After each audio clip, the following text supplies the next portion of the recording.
Hey there folks, and welcome to this video, and this is the Le Mans Ultimate video. Well, the first impressions of it. Le Mans Ultimate was the game that we've been looking forward to for ages, absolute ages. It's the first thing that was supposed to come from the Motorsport Games saga that managed to fail to produce a NASCAR game and lost that to iRacing, failed to make use of the IndyCar license and lost that back to iRacing, though created some content for rFactor 2 with it. And added some BTCC content to RF2, but the whole game got shelved.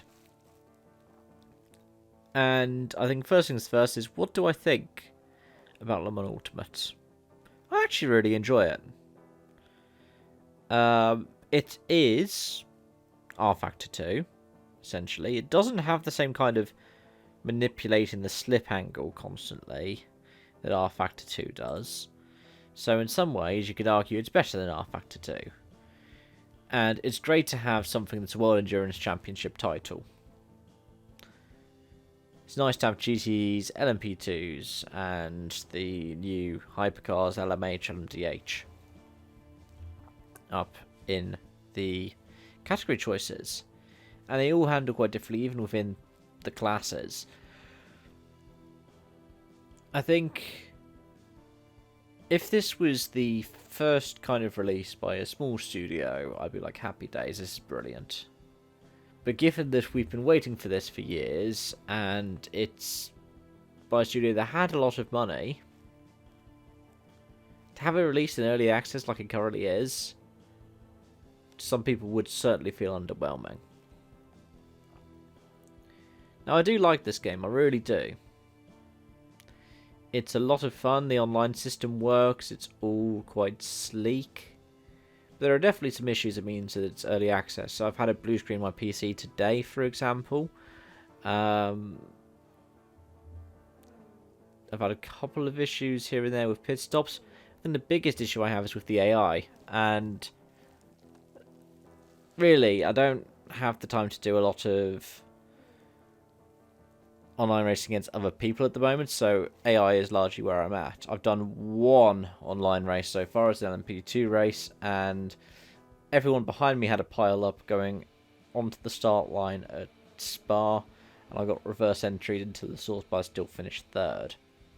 So someone somehow backed their P2 into me at the start, but I still got a podium. I was happy with that one. But it's, some bits of it are not as well thought out as rFactor 2. Like, overall, I feel like it's a lot more stable. I feel that's probably from the kind of specialism of it only needs to think about loading certain things. It doesn't need to go, oh, where do I need to go to find this bit?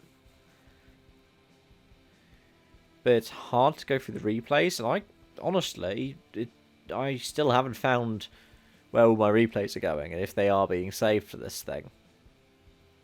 Which, in a sim racing game, is a massive shame. Like, even within rFactor 2, you can tell exactly where they are. But especially with most other rival games, the only ones where I can think of where you can't save the replay are rally games. They're the only ones I can think of. But yeah, it looks good. I think, God forbid me saying this, I mean, ACC looks amazing. I think the one that probably takes a biscuit at the moment when it comes to aesthetic is Forza. In terms of day and night conditions. But of course Forza has its own messes with the progression mechanic and everything like that, which I talked about when I reviewed that. But again, this is not Forza and it's not as expensive as Forza. Would I recommend it? Well, it's currently £25 on the Steam Marketplace in the UK market. And if you don't have rFactor 2, yeah, I would. If you're somebody who spends a lot of money in iRacing, I'd also recommend it.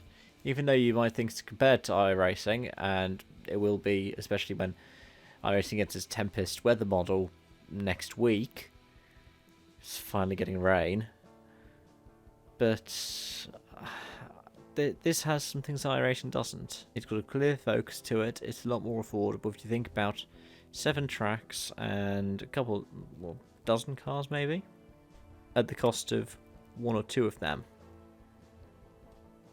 Yeah, it's definitely worth it. As always, let me know your thoughts in the comment section down below. Thank you so much for watching. I hope to see you again soon. Bye for now.